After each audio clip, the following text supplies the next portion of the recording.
Well, Arna, Liverpool not won here in the Premier League in a decade. You've come and done it at the first attempt. Let's start with the how. How did you do it today? By scoring a set piece. If you want to win a big game, at least what you need is a neutral set piece balance or score one and not concede. That's what we did, and we defended. Yeah, if you come here, you have to defend. We defended really well with so many players constantly around the ball, and that's why we could keep them away from big chances, because that they will have ball possession is clear. But you have to make sure that they can't create as much as they normally do. Who deserves credit for the set piece? It looked, if you don't mind me saying, a little bit Bournemouth inspired. They scored one against Arsenal earlier in the season that I think you might have taken note of. Yeah, now you tell me, I remember that one. It wasn't inspired by that. It's not me. It's we as a group of people look at how the setup is, and then in this situation, someone came up with a brilliant plan. It wasn't me, and and we knew that space could be there, and we trained it yesterday, and now because of a deflection, it went in, and that's so helpful because it wasn't that we were dominating the game. It's quite an interesting tactical matchup, particularly at the beginning. It looked like City did something different with Foden up top, maybe sacrificing control in midfielders for attacking players. And you did something different as well with kind of 2 10s. So what was the thinking, and how did you feel that played out? No, first half played out better for them than for us, apart from the score, of course, because we were 2-0 up, but they were dominating the game. I felt also in the first half that not that they had that many big chances, but it felt as if they could score any moment because we weren't really comfortable. And then we could set it up at halftime a bit clearer what we wanted from the players. And that helped us, I think, a lot, because in the second half, I cannot remember them having a big chance. So did you feel like overall that you controlled it and managed it as you wanted, or just from what you're saying there, that actually they kind of forced you back more than you wanted? Ideally, we have the ball more than the other team. That's what we are till now, maybe every single game we've played. But City is, when it comes to ball possession, the most difficult one to play against, because they like it a lot and they have players that are so comfortable on the ball. So I told before the game, the only chance you have to win here is you defend really well. So yes, we try to play as good as we can with the ball. But if we're not on top of our game defensively, you have no chance to win here because they're too comfortable with the ball. Okay, so that's kind of the how. Let's get to what it means. What does it mean? Because it feels, with what happened yesterday with Arsenal, like a huge weekend, like the weekend we might all look back on and say, yeah, that's where they clinched it. Yeah, 3 days ago we had a draw at Villa and people told me we were not in a good place. And now for all of a sudden 3 days later it's exactly the opposite again. I know what we have to do to win our games. You could see it today, how hard we had to work. And there are 11 games to go, and if these players are able to keep on working this hard, we have a chance. Let that be clear. But like I said, we work every single day so hard to achieve this, that it's 3 months of very hard work to hopefully keep the results going as they are now. So like you said, 11 games to go, 11 points clear. What is the key to managing it? You've done it before. You've won a title in Holland. So what's the secret? Actually, there's not such a big secret. It's what I just said. We're 11 points clear, but Arsenal has 1 game in hand. So, what we did today, work as hard as we can and play the football in certain moments. We did really well today is also, I think, the best attack we had didn't end up in a goal. That started right with Trent and ended with Trent with an overlap. So it was a great attack, and you always have to adapt to the challenge you got. So if you play City away, it's a totally different challenge than if you play Plymouth Argyle away or Wolves at home. So a week ago, we experienced how difficult Wolves at home was. So 11 games to go, and they will all be difficult like the one today. So it sounds like your job is, like we'd call it, keeping a lid on it. You know, media gets excited, you're going to get loads of questions about it. The fans get excited. You can't, the players can't, because you're the ones who've got to go out and get the results. No, but it's also easier for us not to get excited because we know what we have to put in. And maybe the fans just simply look at the two goals we scored and like, wow. And they don't look at all the work rate we've done to get this result, because this result was more about defense than it was about attack. So that's why it's normal for fans, every fan base that from a team that's leading the league, they are positive. And it's up to us to understand why we are where we are, and these boys know really well, I think. Well done today. Thank you. First season in the Premier League. He's doing okay, isn't he? He's doing all To right. be fair, yeah, obviously he came in a bit under the radar a little bit. There was probably no big expectations at Liverpool, obviously last summer, particularly when they didn't really get anybody in player-wise. You think of the first game of the season, the first half at Ipswich, if you said, listen, you're looking at the league champions here, you would have probably been locked up. So he's done brilliant. The players have reacted well. He's got a nice way about him. He's pretty honest, straight up. And he spoke well there, and people do. You do have to remind people it is hard work. It is hard. No one hands you a league title. You've got to work hard for it. They've got some brilliant players. They've got momentum, and also for the other teams who are trying to chase them down, they're running out of games. I know people say there's a long way to go. Of course, there can be one or two twists, but the gap's wider, and there's one less game now. 11 games to go. Great position to be in. The manager has done fantastic. What stands out for you, Daniel, about his management style? I think just how level he is. Doesn't seem to get too high or too low. He's just always level and just says it as is. I think he's very honest. I've been told by players that he's very honest with them as well. And I think that's... Sometimes in quite a direct way? Yeah, I think just being honest and saying it like it is to the player. I think as a player, you respect that when a manager just keeps it real with you and says, this is how I see you, or this is what you have to improve on, and you have to take that on board as a man and say, OK, this is what the manager wants from me. But he's very clear. It doesn't seem as if he tries to, play any games or anything like that with the press or anything like that. He's just being honest, and it shows with his players. They want to work for him, and they do their best every single week for him. I was expecting that reaction from him, because watching that game felt like a throwback to probably when we played 20 years ago, a big European game. You go away, don't really get on the ball too much, you nick it and you come away. But the way the game's played now, the top managers want their teams to almost dictate the play. Be delighted with the result, don't get me wrong, but I was expecting him to sort of say, we can do better, we can do more, and that's promising for Liverpool going forward. Guys, well played. Feels, Mo, like not just a really significant day, but a really significant weekend. How big a result do you think that is? It's incredible. It's a very hard place to come and play here. Tough team. They have an incredible manager. They dominate the game. I think they can dominate any game here. But I'm glad in the end we managed to win the game. How did you do it, Dom? Particularly interested actually in your role, because it looked like yourself and Curtis Jones almost like both false nines or both as 10s. No, that was the plan. We played with 2 10s. Yeah, as Mo said, they managed the game almost 90%. So, but at the end, the result is for us, and we are happy to take the 3 points home. Even though they dominated a lot of the ball, did you kind of feel in control of it? Did you feel sort of fairly safe, like you were managing them pretty well? Well, we were defending on our probably 30 meters from our goal. But yeah, we just gave everything. We knew that's going to happen, and yeah, it's part of the game. Sometimes you don't have always the ball, especially against City away. So, yeah, but yeah, as I said, happy to take the 3 points. So, Mo, they've caused you a lot of pain over the years. And to be fair, you've caused them some as well. But what does it mean to come here and win? It's a special, to be fair, especially when you're running to the title race. It's incredible. They won like 4 in a row now. It's an incredible team. But hopefully we just keep calm, because sometimes the pressure get into us. So hopefully we just keep calm and just play our game and try to win each game. Is that key, Dom, that you stay calm now? You heard the fans at the end singing, we're going to win the league. I can tell you that us in the media are going to get a bit giddy. You guys have got to go out and win, what, 7, 8, 9 more games. So you're the ones that have to stay cool. I didn't hear it. I was so tired. So you are exhausted, aren't you? No, we have to keep going.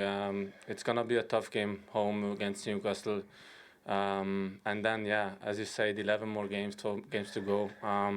It's never end. So we have to keep calm. We have to keep going. We have to take the games by game, and yeah. At the end, hopefully, we're going to be on the top. Just tell us about your contribution today. 'Cause I'd say you're one of the unsung heroes of this team, but a really nicely weighted flick to make the corner routine happen, and then a goal of your own as well.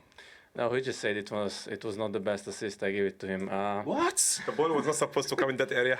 Oh, well, I mean... No, I'm kidding. I'm kidding. No, yeah. Yeah, we practiced it yesterday, and... yeah, hopefully we can do it even more times. Finally, he could also find me, because it happened all the time. But yeah, I'm happy to score also and give him an assist. Yeah, he's having a little dig back there, Mo, isn't he? He's still a kid, so I wouldn't give him back, so it's fine. Do you know what? I've run out of questions for you, really. But you're now at 30 goals for the season, all competitions, 5th time in 8 seasons. Are you better than ever? I don't know. It's opinion. Maybe people prefer my first season. People prefer now, but I think I prefer now because it's just winning the league, you doing your best, and helping the team, helping young players as well. It's incredible. Yeah, probably this year. Yeah. Do you need another title? And does it feel close now? I wouldn't say it feels close. It's just like we need another title for sure. Me and the big guys here in the team, we need another title. But yeah, we'll give it our best and we'll give it a good shot and we'll see. Well done today. Thank you. Player of the match amid some controversy and a slightly angry Szoboszlai. Mo Salah. Again, thank you. Thank you. But he's just a kid and he's got plenty of 16 shots, which tells us they were pretty low-quality chances that came their way. Liverpool content to sit back, 34% possession, the lowest they've had in the league this season, and in fact the lowest they've had when winning a game in the Premier League since they started counting those numbers 20 years ago. Plenty of time to win plenty more Player of the Match awards himself, hasn't he? I think, Daniel, one of the features, it feels like, of this run towards the title for Liverpool is how they have managed to keep stress away, to keep nerves completely out of the picture. It looks so effortless at times today. I think that the calmness of the manager and the experience of the spine of the team, the experienced players that they've got in Alice and Verge, Mo, who have been in these moments, you know, many times. Obviously, they've failed at times coming here as well. And throughout the season, you know, I think they've performed unbelievable. They've been consistent.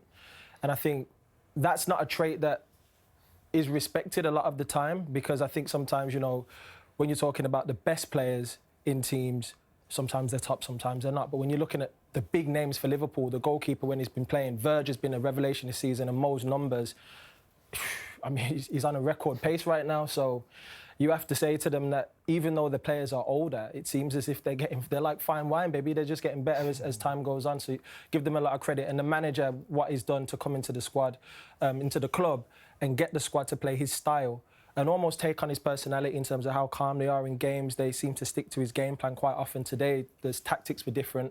But again, they come out here, they do whatever they need to do. And as you said, they adapt. So I'm really impressed.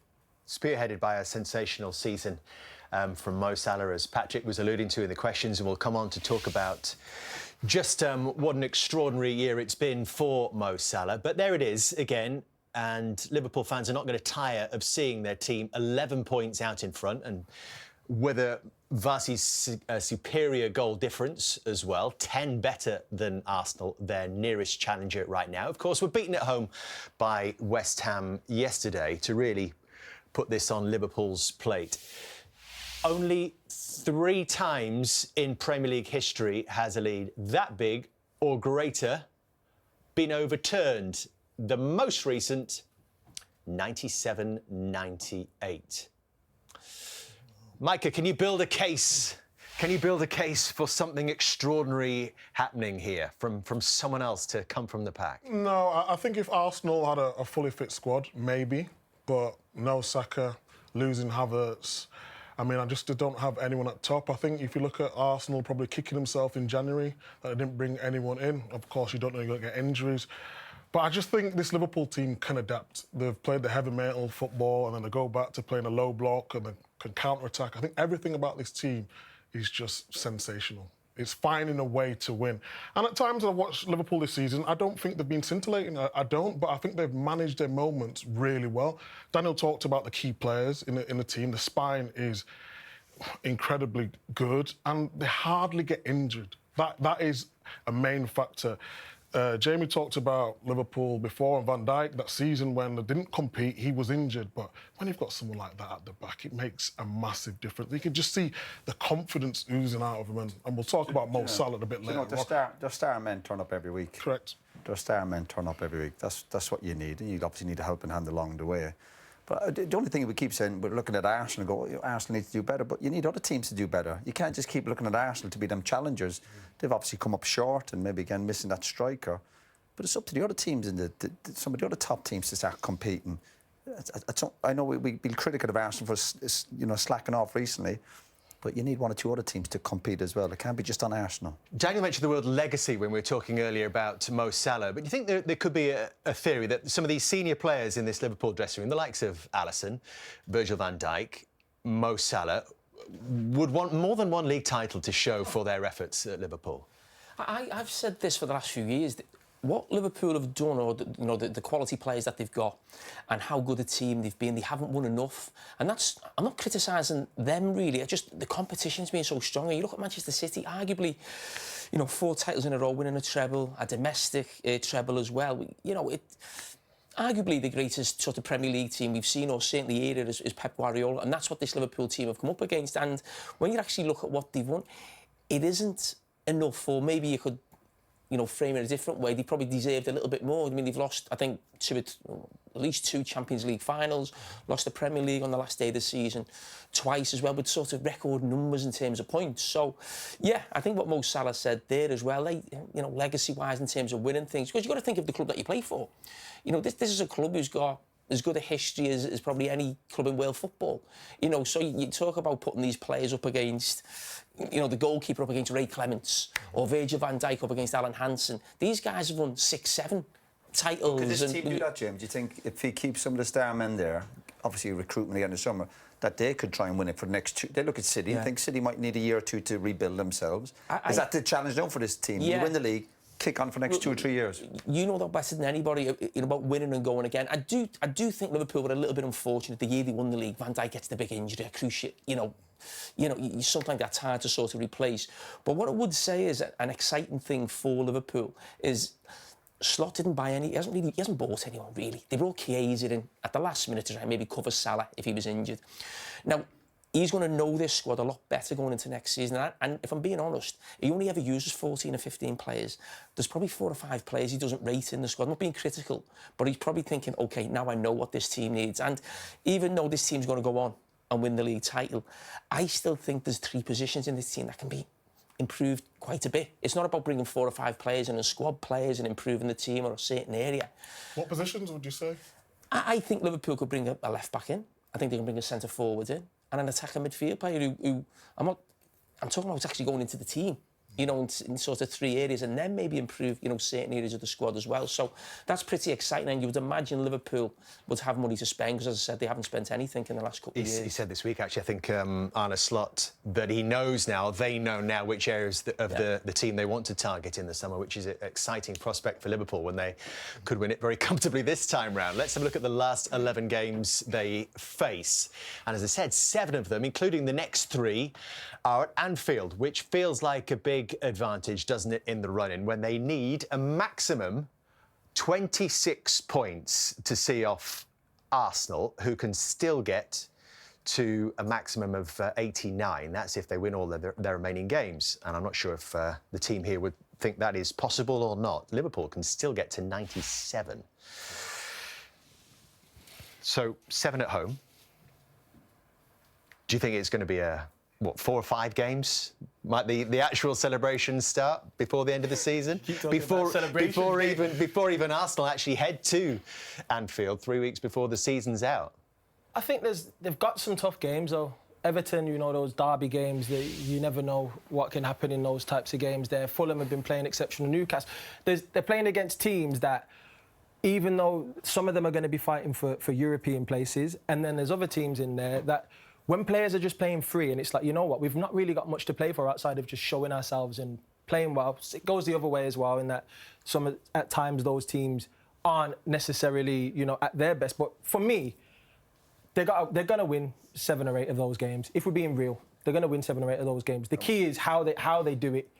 They don't have to win in the great way of scoring 4 or 5 or whatever. It's just great if it's a 1-0, it's a 1-0. This is what we used to do at United. We were obviously with 10, 11, 12 games to go. The manager would remind players, particularly the strikers, you score 2 goals again, now you win the league.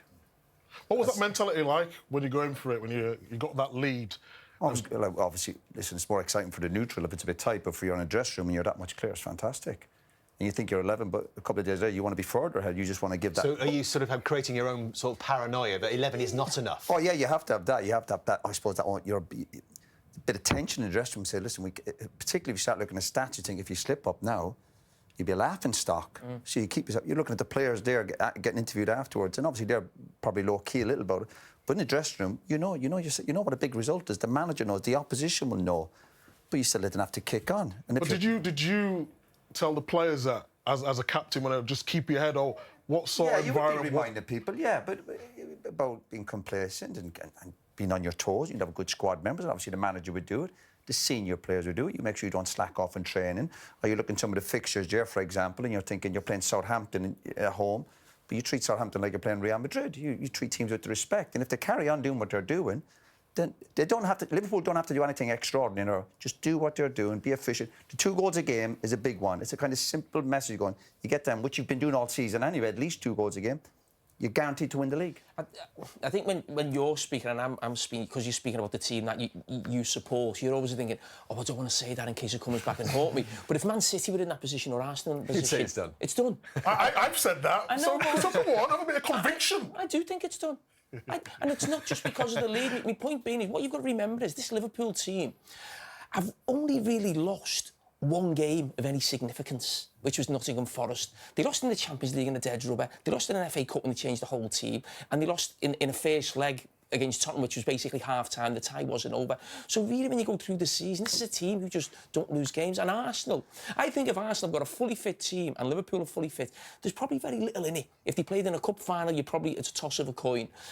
But with the injuries they've got, the players that they've had sent off, they've had a little bit of unfortunate times, at times their own fault, as yesterday was. But Arsenal aren't good enough. They've got Marino up front. He's a midfield player. You can't win the league with that. So I think, the lead and how good this Liverpool team has been, there's no one catching them. We keep looking at teams, you go, that's a tough game. Everything's going to be tough. This was tough today. But they turn up. Yeah. Yep, they just keep on trucking, don't they, and keep on winning. And talking of reminders, Manchester City are just reminding everyone here. If you just look behind you on the little screen there. 4 in a row, champions! Champions, that's right. Well, Pep did it earlier in his interview with Neil Warnock, and that has been... Defenders, but in that moment, the pass and the shoot from outside, we could not find the next step that we try to find when we drop and we arrive in the byline like we had done. Did you target that left-hand side with Jeremy against Trent? Was that a plan? No, but Savinho have done the same. How many times Savinho arrived in the final third? So I know we have a good wingers. They defend inside, and of course Salah defend today much more than the previous games. Like stay more up front and. The team was. Listen, I know the people don't believe me, but I know when the people, because I have a lived experience to know that team when we play good, really good, and today was a really good performance. So you've played your 2 old rivals this week. Real Madrid, your big rivals in the Champions League. Liverpool have been your big rivals in the Premier League.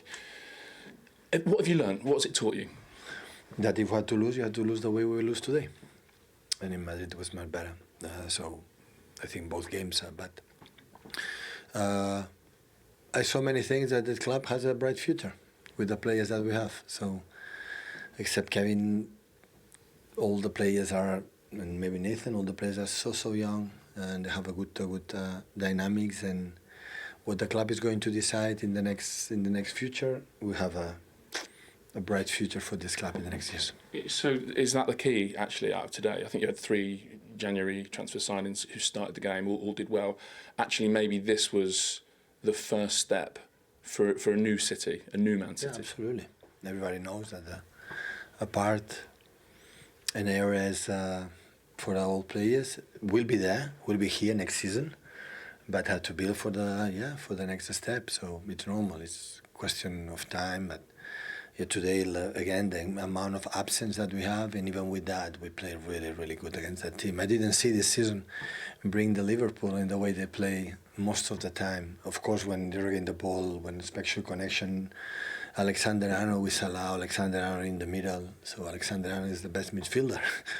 So playing in a fullback, so they break the lines, they can break behind your back, and the runners that they have, Luis Diaz, Salah, Solai, and after Gabko, so it's a really threat. But we we bring them there, and always I miss is that is in the final third when we arrive there. That is depends a little bit the talent, the quality to dribble one and shoot or one crosses in the right moment, knowing that is not easy. But yeah, from there we'll build maybe the future. Okay, so last question then: how much will it take to get this new Man City back up to Liverpool's level? Not just on a one-off game, but over a 38-game season. No, we're away.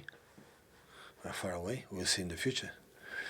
So what we have done in this previous season have been good, but now we are away from them. But we knew it. But the way we behave and we play with the personality we play was really good. Thank you. You're very welcome.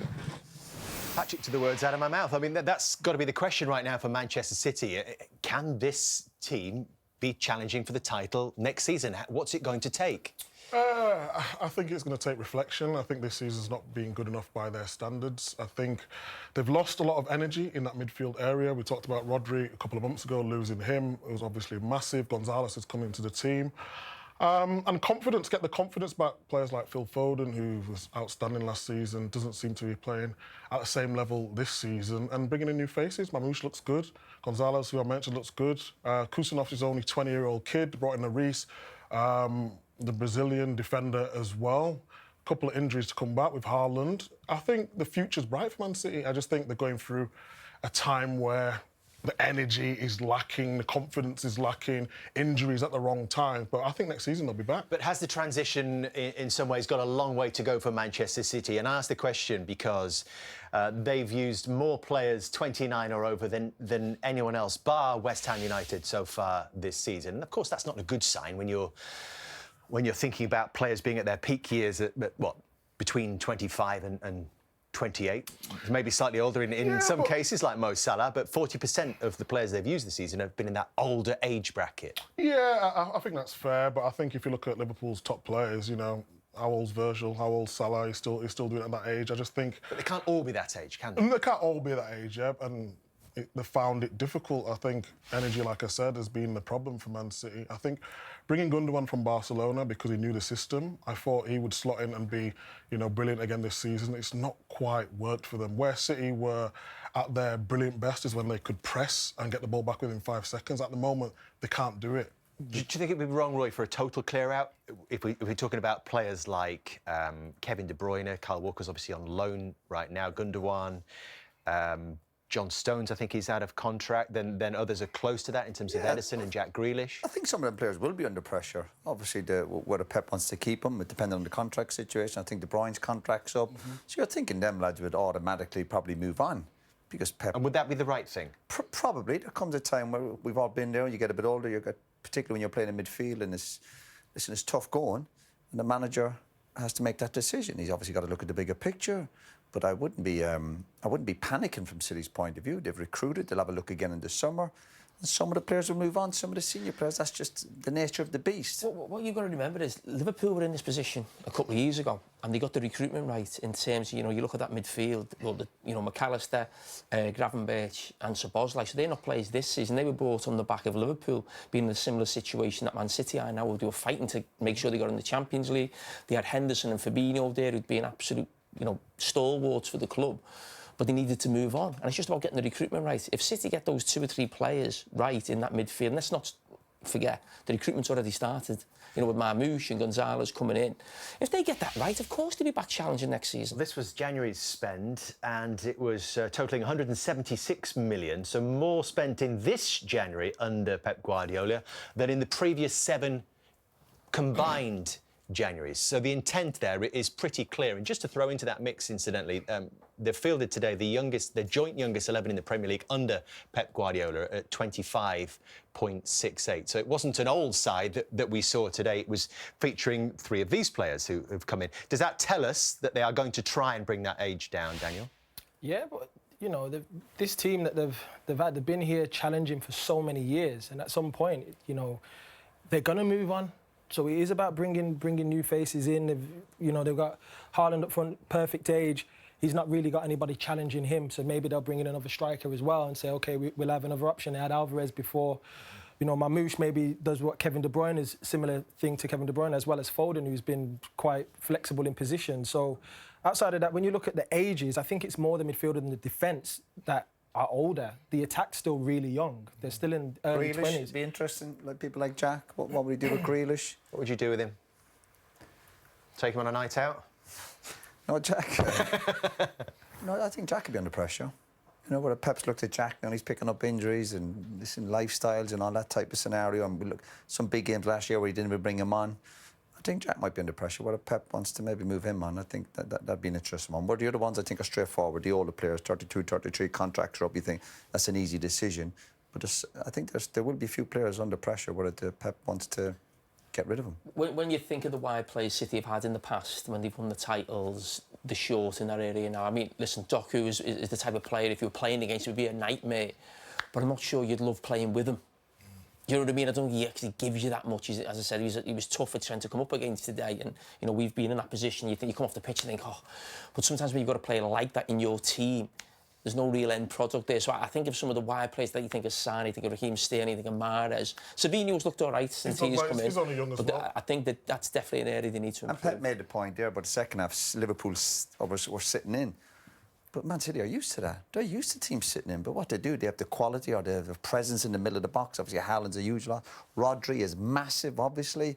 But this City team is used to that. They're used to kind of passing and probing. But now you look at it, you go, when Liverpool were sitting there, you're going, there's nothing there for you. You're not. Well, they did play well today, Man City, didn't they? They We're talking about in the first half, definitely. I think against Madrid. Madrid was the game where we was doing the game there, and it looked like there was a different level in class at times when Mbappe was on the ball. Would you say the same about this a little bit? But no, I think today they played a little bit better. I think today was more cutting edge up front. So Doku got down one wing, Savino down the other, but had no Haaland. Was getting crosses in there to a false nine, Foden, who couldn't get in there. They just keep the goalkeeper. The goalkeeper. If they want to play out from the back, Edison can still do a job. Yeah. Obviously, the better keepers who can use a hand, you know.